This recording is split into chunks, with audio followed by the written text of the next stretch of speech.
Dengan perdagangan hari ini, dari segi pergerakan IHSG yang kembali moncar bahkan melesat hampir 1% di closing market, bahkan nilai transaksinya cukup ramai loh hari ini 18 triliun. Seperti apa sih analisa Anda? Apakah memang penguatan ini semata-mata ditopang karena pertumbuhan ekonomi yang ternyata di atas ekspektasi atau ada faktor lainnya? Iya, hari ini padahal ISG hijau ya. Kenapa kalian berdua hari ini pakai bajunya lebih ke cenderung melemah gitu ya? Iya, karena kita kan bebas memilih apapun yang kita mau ya. Jadi ya sudah. Ya, jadi sebenarnya ini menarik sekali ya pada perdagangan hari ini ya. Kalau kita perhatikan kemarin sempat koreksi, hari ini hijau lagi. Dan bahkan kemarin sempat nyentuh 7.400, sekarang balik lagi di level 7.500-an. Jadi memang benarnya yang dikatakan Sasa salah satunya adalah penggeraknya karena pertumbuhan ekonomi kita ternyata di luar ekspektasi ya. Kalau kita perhatikan konsensus CNBC itu kemarin hanya kurang lebih PDB-nya itu di 4,7, 4,8. Tapi ternyata datanya merilis 5,12%. Jadi salah satunya kalau teman-teman perhatikan ditopang oleh dari sisi investasi dan juga ternyata konsumsi rumah tangga kita juga meningkat. Meskipun masih di bawah 5% nih ya Sasa Safinas. Tapi kalau teman-teman perhatikan memang dari sisi konsumsi itu naik karena kan di bulan Mei Juni itu kan banyak libur ya. Ada libur anak sekolah, kemudian libur-libur hari keagamaan, ada Waisak, Isa Al-Masih, kemudian juga ada Idul Adha. Jadi memang cenderung orang lebih banyak konsumsi dan juga belanja. Oke, tapi kalau kita lihat secara sektoral, saham-saham bank ini kompak melejit setelah adanya rilis pertumbuhan perekonomian ini. Nah, apa ini kaitannya dengan saham-saham perbankan? Ya, sebenarnya kalau dari saham perbankan kan kita sudah melihat kinerjanya kurang baik, cenderung gitu ya. Karena memang potensinya kemarin kan pertumbuhan kreditnya aja turun dari 8,4 jadi 7,7%. Penyaluran kreditnya juga turun jadi 7,6%. Tapi kalau saya melihat asing itu sudah mulai akumulasi lagi. Satu sisi ternyata kita sudah bisa menunjukkan kepada investor asing kalau ekonomi kita tuh sekarang tumbuhnya sesuai target di atas 5%.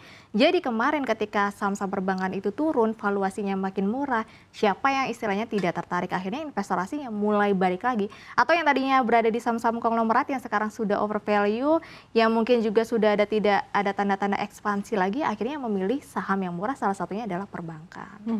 Tapi kalau berkaca pada pergerakan saham-saham di sektor perbankan, apakah memang dari segi tren ini sudah mulai tampak ada rebound atau justru masih berada dalam fase konsolidasi? Kalau menurut saya untuk saat ini masih dikonsolidasi ya, karena kita masih butuh pembuktian dari kebijakan-kebijakan pemerintah ini bisa mendorong pertumbuhan kredit. Karena pertumbuhan kredit kita sebenarnya masih lemah banget, di bawah target kan 8 hingga 11%, sekarang di 7,6, 7,7%. Jadi menurut saya harus ada pembuktian dari data, contohnya hari ini ada pertumbuhan ekonomi. Jadi kita bisa nantikan nanti di bulan Agustus, akhir Agustus dan juga September, kira-kira penyaluran kreditnya naik atau enggak. Gitu. Oke, berarti bisa dikatakan sebenarnya pertumbuhan ekonomi saat ini tuh hanya momentum aja ya, karena ada libur dan sebagainya, tetapi bukan karena ada daya beli yang betul-betul signifikan meningkat, bukan juga ada pertumbuhan kredit yang akhirnya semakin tinggi. Seperti apa analisanya? Ya, benar sekali Safinas. Jadi memang kalau kita lihat kan satu sisi gini, sekarang PHK ini kan masih tinggi gitu ya, karena banyak sektor yang memang istilahnya cukup bergejolak, ada garmen, ada media gitu kan, kita sudah lihat banyak kabar-kabar yang kurang baik. Tapi satu sisi kemarin kan di bulan Juli itu kan ada insentif pemerintah 5 kebijakan. Jadi di bulan Juni itu, di kuartal 2 itu kan termasuk Juni, itu sebenarnya salah satunya ditopang karena ada kebijakan pemerintah.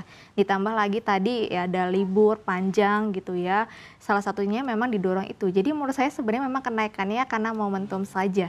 Tapi harapannya pemerintah nanti ada kebijakan-kebijakan baru setelah Juli yang memang bisa menopang dari daya beli masyarakat. Oke, tapi dengan adanya kabar baik ini khususnya di kuartal kedua, tapi ekspektasi pasar seperti apa sih di semester kedua? Apakah memang cukup banyak secara faktor-faktor musiman yang bisa menopang untuk pertumbuhan ekonomi di semester kedua tahun ini? Kalau menurut saya untuk di semester 2 sebenarnya penopangnya adalah pemangkasan suku bunga lagi. Karena suku bunga menurut saya untuk BI nanti harusnya masih mangkas kurang lebih 1 hingga 2 kali, begitu juga The Fed. Jadi yang bisa mendorong ISG makin rebound bahkan tembus di level 7.700 atau hingga ke 8.000 menurut saya adalah pemangkasan suku bunga. Karena kemarin pemangkasan suku bunga yang udah terjadi 3 kali itu benar-benar sudah terlihat pengaruhnya di sektor properti. Beberapa laba bersih properti itu hingga semester 1 itu cukup baik, bebannya menipis, tapi tapi pendapatannya sudah mulai meningkat. Berarti kan pemangkasan suku bunga itu memang benar-benar nyata terjadi atau memang terpengaruh baik di sektor properti. Begitu juga di saham-saham teknologi. Kalau teman-teman perhatikan saham-saham teknologi kayak DCI labanya naik, kemudian juga beberapa Bukalapak itu dari rugi jadi laba karena pemangkasan suku bunga itu memang sangat berpengaruh terhadap sektor teknologi dan juga properti.